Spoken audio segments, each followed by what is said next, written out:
बिजली में सरकार ने और इन अधिकारियों ने ऐसा आतंक गांवों के अंदर उतार रखा है।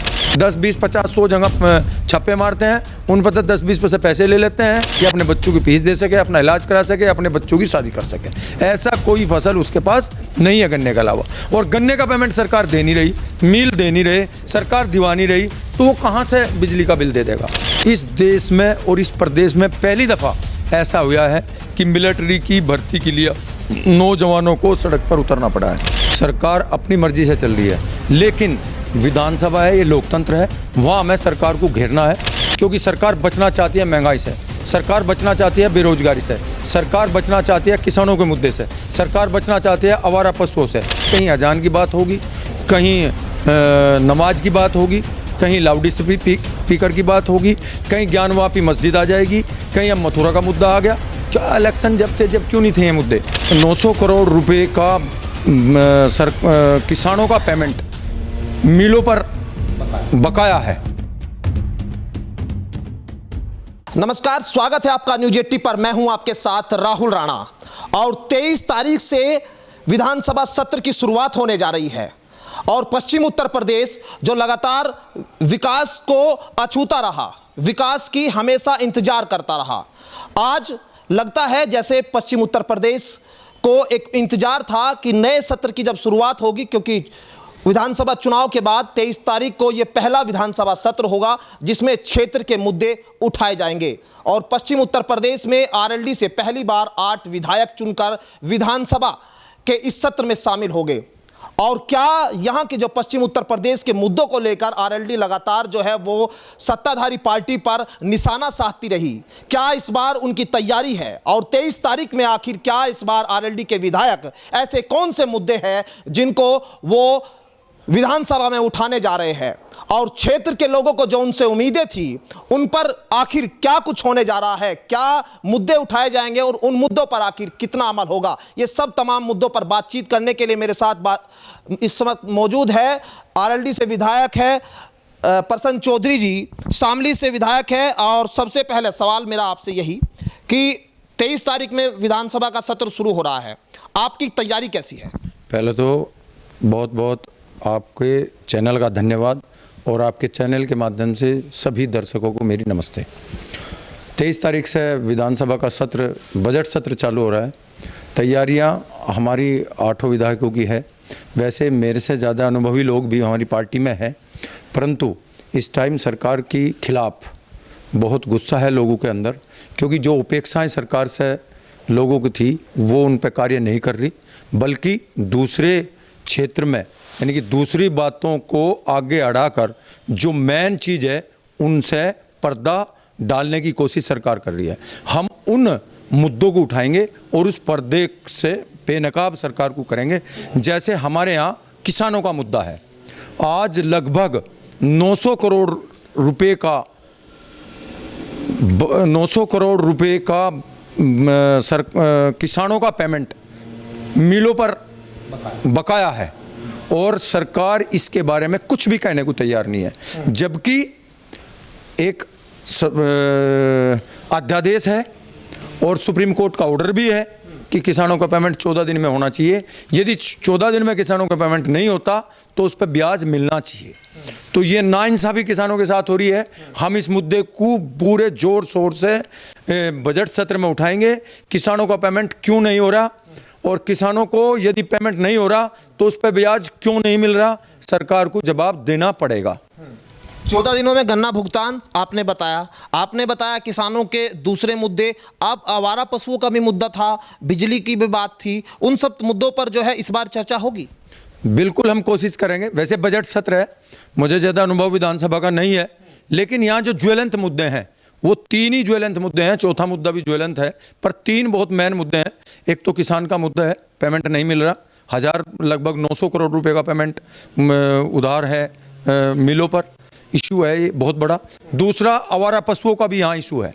अब ये भी सुबह की एक घटना है नाला गांव की, एक किसान खेत पे जा रहा था, उसको बिजारों ने मारा, वो एक्सपायर हो गया। बहुत बड़ी घटना है। और ये आए दिन ये ऐसे काम हो रहे हैं, जो आवारा पशु हैं ये किसानों को मार रहे हैं, किसानों को खेत में जाना पड़ता है, उनकी फसलों का नुकसान कर रहे हैं। हमारे यहाँ ये स्थिति पैदा होगी कि हम ज्वार का, मक्का का या कोई छोटी फसल जैसे उड़द है या दूसरी और छोटी फसल है, हम उगा ही नहीं सकते। इन पशुओं ने इतने परेशान जनता या और किसान कर दिया है।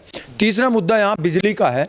बिजली में सरकार ने और इन अधिकारियों ने ऐसा आतंक गांवों के अंदर उतार रखा है, और उस आतंक के पीछे केवल और केवल उनका पैसा कमाना है, नेकी कनेक्शन काटना। वो क्या करते हैं, 10, 20, 50, 100 जगह छापे मारते हैं, उन पर 10-20 पैसे पैसे ले लेते हैं। अब पैसे का कोई ऐसा तो है नहीं अकबर सब उन्हें नोट पर पहचान करके देंगे, लेकिन वे इस काम को करते हैं, तो लोग परेशान हैं। और मैं सरकार से ये पूछना चाहता हूँ, आपके चैनल के माध्यम से ये पूछना चाहता हूँ, इस क्षेत्र का किसान गन्ने का किसान है और उसकी 95% भूमि पर गन्ना बूता है। 5 महीने से गन्ने के अलावा ऐसी कोई फसल नहीं होती जिसे वो मार्केट में जाके बेच सके और उससे कुछ पेमेंट उसे मिल जा, और वो सरकार का जो उस पर दे है उसे दे सके, या अपने बच्चों की फीस दे सके, अपना इलाज करा सके, अपने बच्चों की शादी कर सके। ऐसा कोई फसल उसके पास नहीं है गन्ने के अलावा। और गन्ने का पेमेंट सरकार दे नहीं रही, मिल दे नहीं रहे, सरकार दिवा नहीं रही, तो वो कहाँ से बिजली का बिल दे देगा? उसको नागानी सताया जा रहा है। यहाँ का किसान इस कदर इस मुकाम पर पहुँच चुका है कि आत्महत्या के अलावा उसके पास और कोई साधन नहीं है।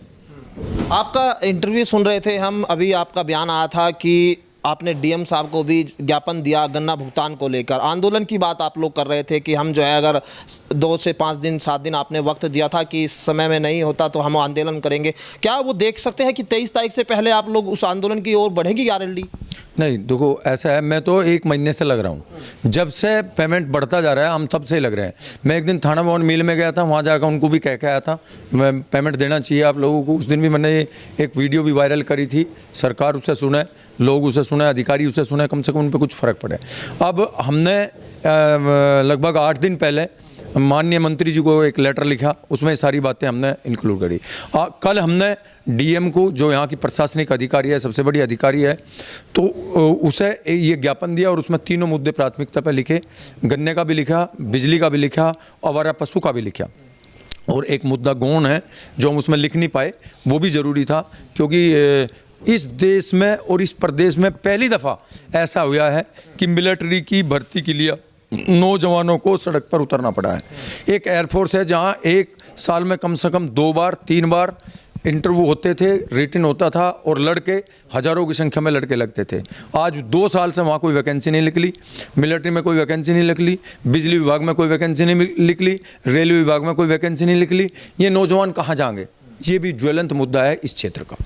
यानी 2022 के चुनाव में जो 22 संकल्प पत्र आरएलडी ने उठाए थे, उन मुद्दों पर जो है अब आप लोग काम करेंगे और उसी को लेकर आप जाएंगे। मेरा सवाल आपसे यही है, आप रोजगार को लेकर बात कर रहे हैं, आप देखिए कि सड़कों पर किस तरह से बच्चे जो है सुबह सुबह तैयारी के लिए जाते हैं, लेकिन एक उम्मीद जो उनको लग रही थी, अब जैसे एक जयंत चौधरी जी का भी एक ट्वीट हम देख रहे थे, 72,000 नौकरियों को रेलवे में जो खत्म कर दिया गया है, उसको लेकर भी सवाल उठा रहे थे। तो आप उन सब चीज़ों को लेकर कहीं ना कहीं आप कैसे आगे बढ़ेंगे? नहीं, हम ये चीज़ें जो हमारे संकल्प पत्र में थी और जो मूलभूत आवश्यकता है यहाँ की जनता की, हम इन चीज़ों को विधानसभा में पूरे दल बल से, पूरे साहस से और पूरे ताकत से इन्हें उठाएंगे। किसानों का मुद्दा हो गया, बात सड़कों की हो रही थी, बात बिजली कटौती की भी हो रही थी, उन सब चीज़ों को लेकर भी जो कहीं ना कहीं बढ़ती महंगाई, रोजगार, ये सब तमाम मुद्दे आप लोग उठा रहे थे। क्या लग रहा है कि अब आप लोग जब विधानसभा में सब मुद्दे आप लेकर जाने वाले हैं, तो आप लोगों को लगता है कि सरकार आपकी उन बातों को सुनेगी, महत्व देगी, उन पर काम होगा? आपने जो जनता से वायदे किए थे, क्षेत्र में जो वायदे किए थे, वो वायदे जो है आप पूरे कर पाएंगे अपने समय में? नहीं, देखो एक बात है, सरकार अपनी मर्जी से चल रही है, लेकिन विधानसभा है, ये लोकतंत्र है, वहाँ हमें सरकार को घेरना है और हम पूरी ताकत से कोशिश करेंगे, क्योंकि विपक्ष के 125 विधायक हैं, सारे मिलजुल करके कोशिश करेंगे कि जनता को इंसाफ मिले। जो मुद्दे हैं उन पर कार्रवाई हो, क्योंकि सरकार बचना चाहती है महंगाई से, सरकार बचना चाहती है बेरोजगारी से, सरकार बचना चाहती है किसानों के मुद्दे से, सरकार बचना चाहती है आवारा पशुओं से। तो हम इन चीज़ों को उठाएंगे। महंगाई इस कदर बढ़ी हुई है, हा मिच रही है, लेकिन सरकार क्या करती है, दूसरे मुद्दे जो धर्म के आधार पर जो बहुत सेंसिटिव मुद्दे होते हैं, जो लोकतंत्र में उठने नहीं चाहिए, जाति के आधार पर ये लोगों को फंसाते हैं, लोगों को बहकाते हैं और उन बहकावे में लेकर इन मुद्दों को वह पर्दा डाल देते हैं। विधानसभा एक ऐसी जगह है जहां हम उन मुद्दों को उठा के सरकार को जागृत करेंगे और इन मुद्दों को हम ओपन करेंगे।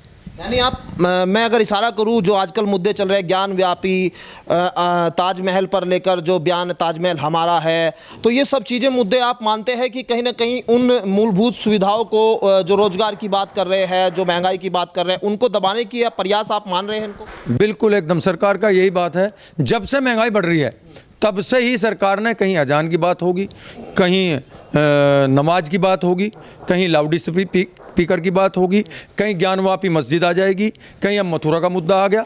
क्या इलेक्शन जब थे, जब क्यों नहीं थे ये मुद्दे?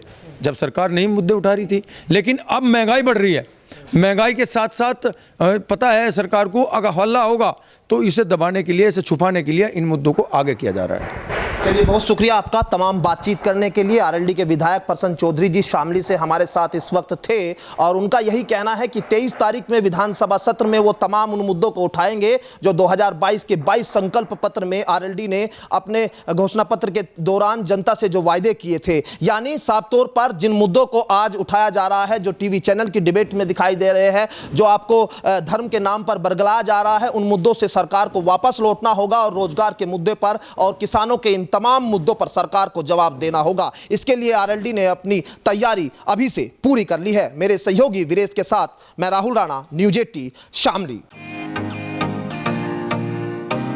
फेसबुक और यूट्यूब के बाद अब आपका पसंदीदा चैनल न्यूज 80 डेली हंट पर भी फॉलो करें।